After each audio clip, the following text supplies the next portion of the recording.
భారతదేశ ద్వీపకల్పం తన సుదీర్ఘ తీరరేఖలతో ప్రపంచ చరిత్రను ప్రభావితం చేసిన అద్భుతమైన భౌగోళిక ప్రాంతం.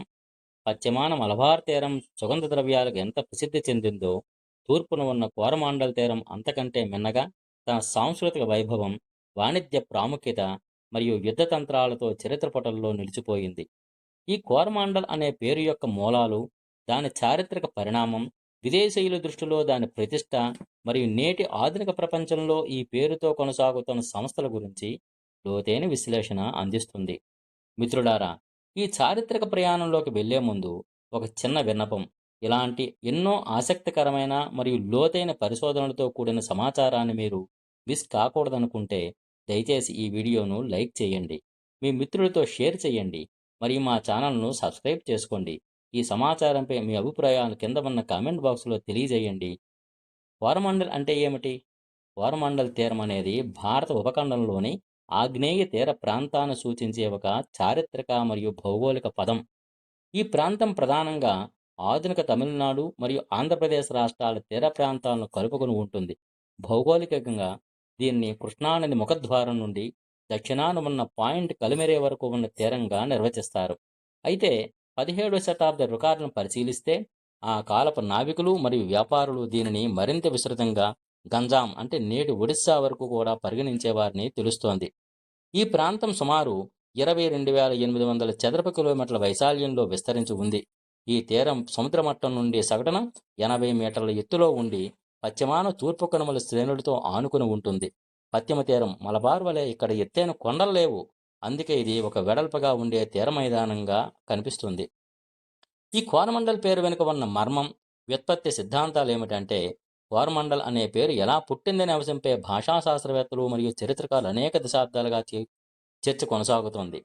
దీని వెనుక ప్రధానంగా 4 సిద్ధాంతాలు ప్రాచుర్యంలో ఉన్నాయి. చోళమండల సిద్ధాంతం అత్యంత ఆమోదయోగ్యమైన మరియు చారిత్రక ఆధారాలు కలిగిన సిద్ధాంతం ప్రకారము కోరమండల్ అనేది తమిళ పదం చోళమండలం యొక్క విదేశీ రూపం. తమిళంలో చోళ అంటే ఆ వంశం పేరు కాగా, మండలం అంటే దేశం లేదా రాజ్యం అని అర్థం. క్రీస్తు శకం 9వ శతాబ్దం నుండి 13వ శతాబ్దం వరకు ఈ ప్రాంతాన్ని ఏలిన అత్యంత శక్తివంతమైన చోళవంశం పేరు మీదుగా ఈ ప్రాంతానికి చోళుల రాజ్యం లేదా చోళమండలం అనే పేరు వచ్చింది. యూరోపియన్లు, ముఖ్యంగా పోర్చుగీసు వారు 16వ శతాబ్దంలో ఈ ప్రాంతానికి వచ్చినప్పుడు స్థానిక చోళమండలం అనే పదాన్ని ఉచ్చరించలేక దానిని కోరమండలుగా మార్చారు. తమిళంలో చా శబ్దం కాలక్రమేణా చోరగానం, తరువాత ఆంగ్లం లేదా పోర్చుగీసు ఉచ్చారణలతో కాశబ్దంగా మారి కోరగా పరిణామం చెందింది. 1753 నాటి ఫ్రెంచ్ మ్యాపుల్లో కూడా ఈ ప్రాంతాన్ని చోళుల భూమిగా ప్రస్తావించడం మనం గమనించవచ్చు. కరిమనల్ సిద్ధాంతం మరొక ఆసక్తికరమైన సిద్ధాంతం డచ్ నావికులకు సంబంధించింది. 16వ శతాబ్దం చివరలో భారతదేశానికి వచ్చిన మొదటి డచ్ వాడ పులికాట్ సరస్సుకు ఉత్తరాన ఉన్న కరిమనల్ అనే ద్వీపం గ్రామం వద్ద ఆగింది. తమిళంలో కరిమనల్ అంటే నల్ల ఇసుక అనర్థం. ఓడలోని నావికులు ఆ గ్రామం పేరును తమ రికార్డుల్లో కోరిమండల్ అని తప్పుగా రాశారని, ఆ పేరు కాస్త కాలక్రమేణా మొత్తం తీరానికి స్థిరపడిపోయిందని స్థానిక జానపద కథనాలు చెబుతున్నాయి. ఈ ప్రాంతంలో భూమిని తవ్వితే 1.5 నుండి 2 మీటర్ల లోతుల్లో నల్లటి మట్టి పొర కనిపిస్తుంది. ఇది ఈ సిద్ధాంతానికి భౌగోళిక ఆధారంగా నిలుస్తుంది. కరై మండలం మరియు కురుమండల సిద్ధాంతాలు. కొందరు భాషావేత్తలు కరై అంటే తమిళంలో తీరం లేదా గట్టు అని అర్థం కాబట్టి కరై మండలం తీర ప్రాంతం నుండే కోరమండల్ వచ్చిందని వాదిస్తారు. మరికొందరు దీనిని మహాభారత కాలపు కురుమండలంతో ముడిపెడతారు. కానీ దీనికి బలమైన చారిత్రక ఆధారాలు లేవు. కోరమండల్ తీరం చరిత్ర కేవలం మధ్యయుగానికి పరిమితమైనది కాదు. దీని మూలాలు ప్రాచీన భారతదేశపు మౌర్య సామ్రాజ్యం వరకు ఉన్నాయి. క్రీస్తుపూర్వం 3వ శతాబ్దానికి చెందిన మౌర్య చక్రవర్తి అశోకుడు 2వ మరియు 13వ శిలాశాసనాల్లో చోళుల ప్రస్తావన ఉంది. అశోకుడు తన సామ్రాజ్యానికి సరిహద్దుల్లో ఉన్న స్నేహపూర్వక రాజ్యాల జాబితాల్లో చోళులు, పాండ్యులు, కేరళ పుత్రులు మరియు సత్యపుత్రులను పేర్కొన్నాడు. ఆ కాలంలో మౌర్య సామ్రాజ్యం దక్షిణ భారతదేశం వరకు విస్తరించినప్పటికీ ఈ తీర ప్రాంత రాజ్యాలు స్వతంత్రంగా ఉండేవని ఈ శాసనాలు నిరూపిస్తున్నాయి. ప్రాచీన కాలంలో ఈ ప్రాంతాన్ని తమిళకంలో భాగంగా పరిగణించేవారు. క్రీస్తుపూర్వం నుండే రోమన్లు మరియు అరబ్బులతో ఇక్కడ వ్యాపార సంబంధాలు కలిగి ఉండేవారు.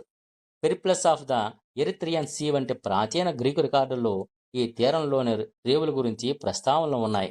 మధ్యయుగ కాలంలో ముఖ్యంగా 9వ శతాబ్దం నుండి 13వ శతాబ్దం వరకు కోరమండల్ తీరం తన స్వర్ణయుగాన్ని చూసింది.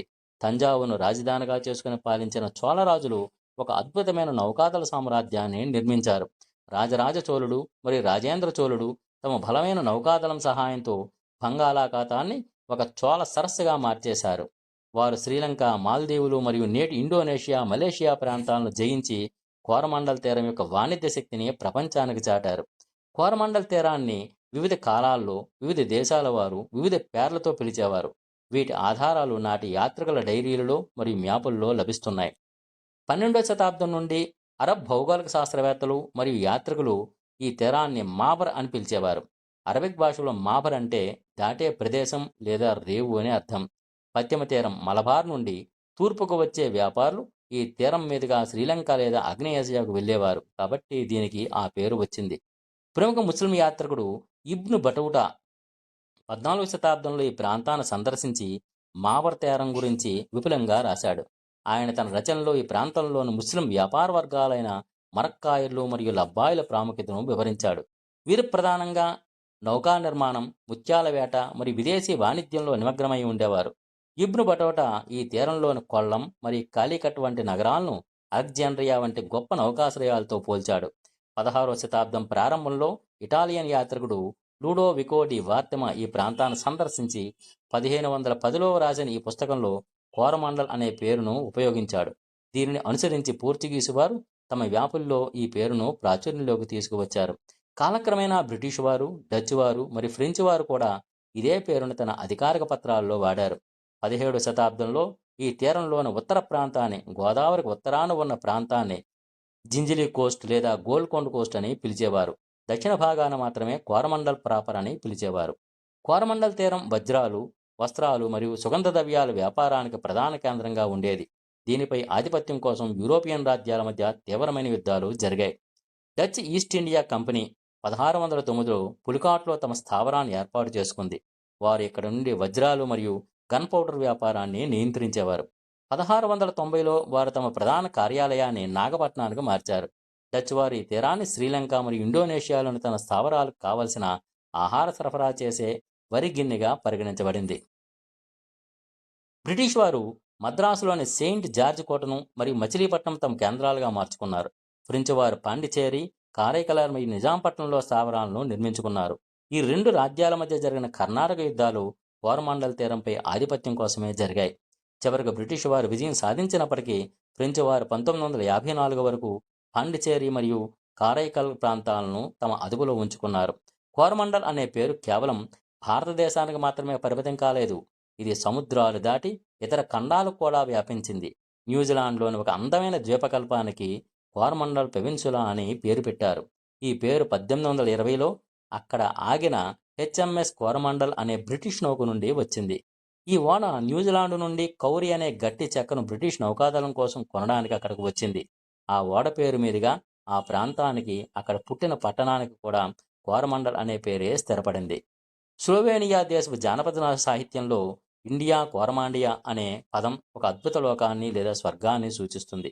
వారి జానపద పాటల ప్రకారం ఒకప్పుడు కోరమండల్ తీరం నుండి వచ్చే సంపద, వజ్రాలు మరియు సుగంధ ద్రవ్యాలు యూరోపియన్ల దృష్టిలో ఈ ప్రాంతాన్ని ఒక అద్భుతమైన ధనిక దేశంగా నిలబెట్టాయి.